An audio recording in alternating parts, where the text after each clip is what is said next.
A time card sits beside a laptop. A calendar is packed with meetings. A paycheck waits at the end of the week. Then all of it disappears, and the morning still arrives. Dawn in a Paleolithic camp is not quiet.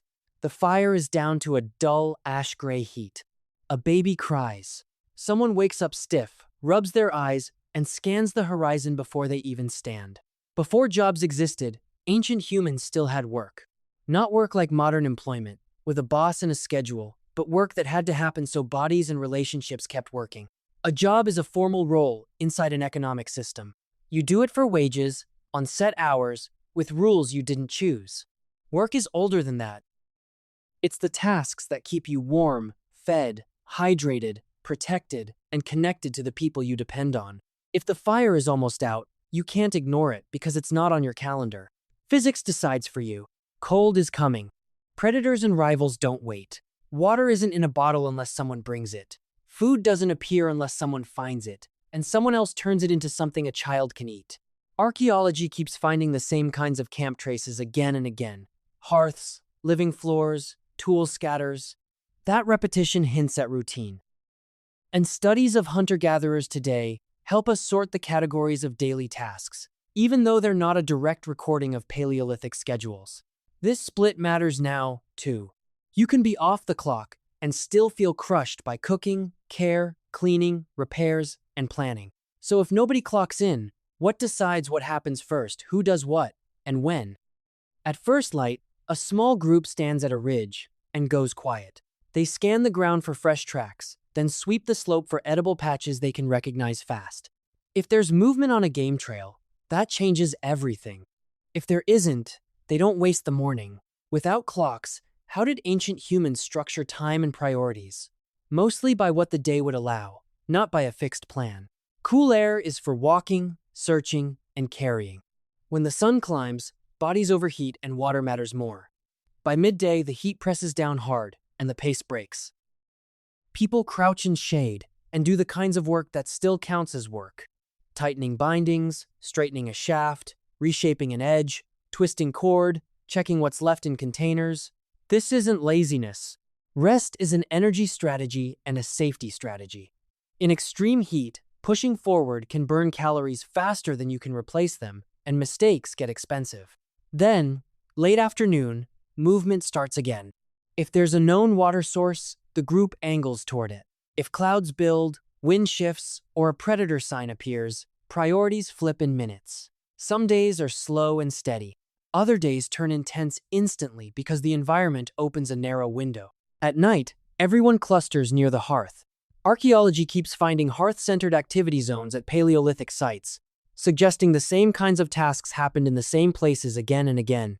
And time allocation studies of hunter-gatherers today, used cautiously, show mixed days, walking, foraging, resting, and camp work woven together. It's also why weekends and vacations can feel strangely human. You do the thing that needs doing, then you stop. Okay, what was the biggest task that kept reshaping almost every day? Someone comes back to camp, bent under the weight of food. It might be a dragged carcass. It might be a netted bundle of tubers, nuts, or fruit. Either way, nobody just cheers and lies down. Hands move fast. Someone starts cutting. Someone scrapes. Someone feeds the fire. Was most of the day just hunting and gathering? Food getting mattered, but the bigger truth is that finding food is only the first half. A good day often made the rest of the day busier. Meat has to be skinned and butchered before it turns into meals. Bones get cracked for marrow, because marrow is high-value calories you can't access until you split the shaft. Archaeologists find cut-marked bones and clear traces of marrow extraction because people worked those carcasses hard, not casually. Plants can be even worse. Many wild foods are locked behind labor. Tubers may need digging, peeling, and long cooking. Nuts may need pounding and winnowing. Some seeds have to be ground. Some plants need soaking or repeated rinsing to leach out bitter or toxic compounds. Until you do that, the calories are there, but they're not really usable. So the busy moment isn't the chase or the harvest, it's the return. Success creates a bottleneck around the hearth. Carry it in, break it down, cook it, keep it from spoiling, and divide it in a way the group accepts. Hearth evidence at Paleolithic sites fits this, with repeated activity clustered where heat and light made processing possible. Today, a grocery run feels like the work. For ancient humans, there was no store and no packaging. The hidden work was turning raw nature into dinner, like cooking from scratch with no kitchen tools. And if the food work doesn't end at the kill or the harvest, what other invisible work kept the camp functioning between meals? A stone edge has a crack running right through it. Somebody turns it in their hands, tests it with a thumb, and then starts tapping, carefully, to bring the bite back. A few steps away, a fire is alive but not happy. It's smoky, weak, and trying to die. Someone feeds it dry tinder, shields the ember from a gust, and coaxes a tiny spark into a steady flame. And then someone walks in carrying a heavy bundle of wood, sweating, because the fire doesn't care that you're tired. When no one is hunting, what are they doing back at camp? For ancient humans, a huge part of prehistoric daily life was camp maintenance. Not exciting work, not heroic work, but the work that makes tomorrow possible. Edges dull, points snap, wooden shafts loosen. So you resharpen stone, reseat a point, and straighten a shaft before you need it. If you wait until the moment you have to hunt or cut, you're already late. Bindings also fail. Cordage stretches, knots slip, and fibers fray. So people twist new line, tighten old wraps, and patch containers.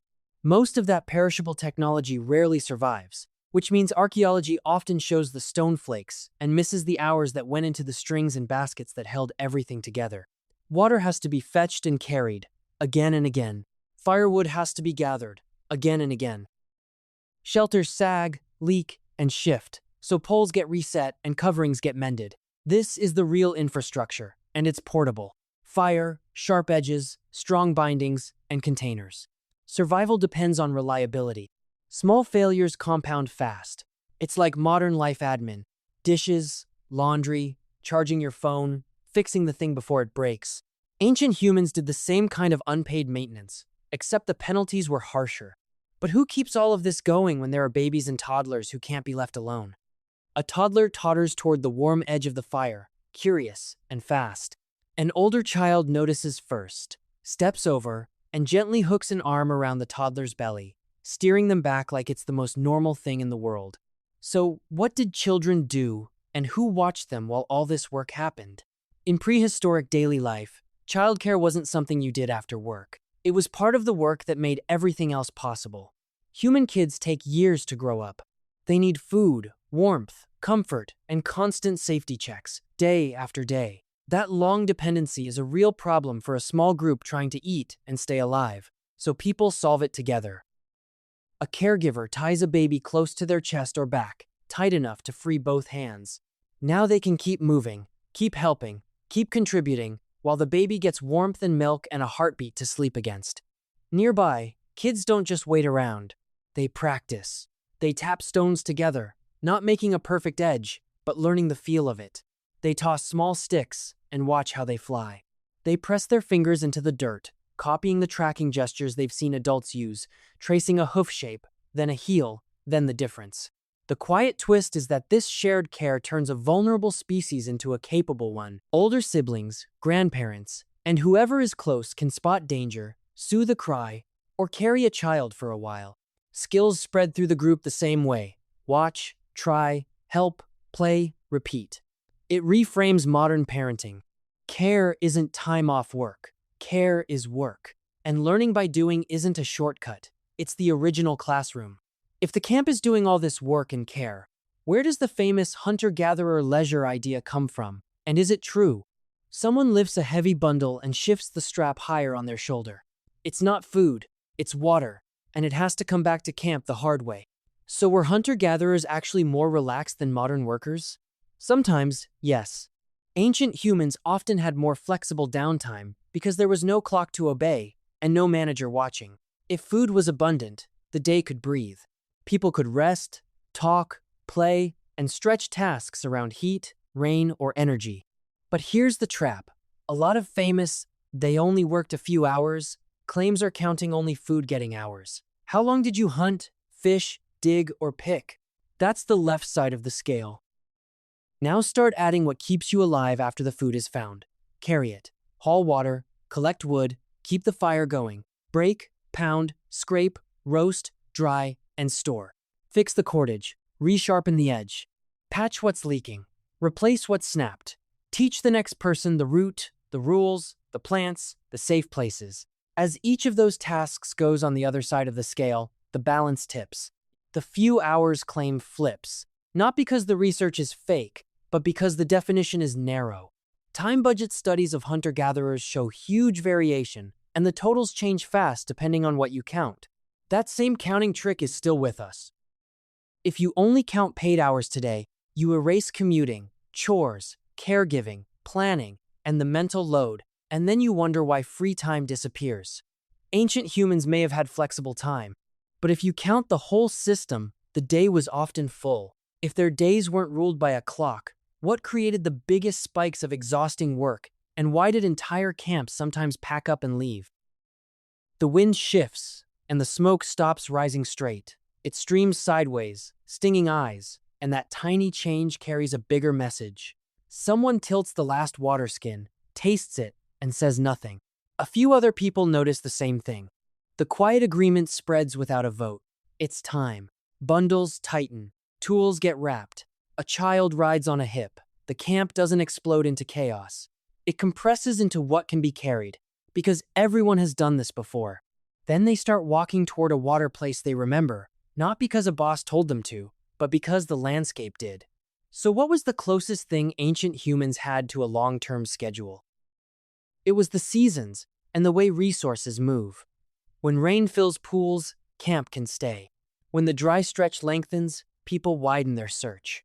When certain plants ripen, days tilt toward gathering and processing. When animals migrate, the group adjusts to trails that are suddenly worth following. Some of the hardest days in prehistoric daily life weren't hunting days at all. They were travel days. Packing, carrying, navigating, watching children, keeping everyone together, and then rebuilding camp routines before dark. Archaeology hints at this rhythm. We find places used again and again, and we find stone and other materials carried across distances, like a record of repeated movement. Hearths and living floors show that even when people relocated, the center kept returning: fire, food, and safety. The day ends not with a clock, but when the fire is stable, people are fed, and the group is safe together. And that isn't as foreign as it sounds. We still live by resource seasons: the school year, bills, winter heating, travel windows. We still reset our lives when environments change, just with leases and apps instead of trails and memory. If ancient humans had no jobs but endless responsibilities, what should we reconsider about what real work means today? If you like this video, don't forget to like, share, and subscribe to stay tuned for future videos.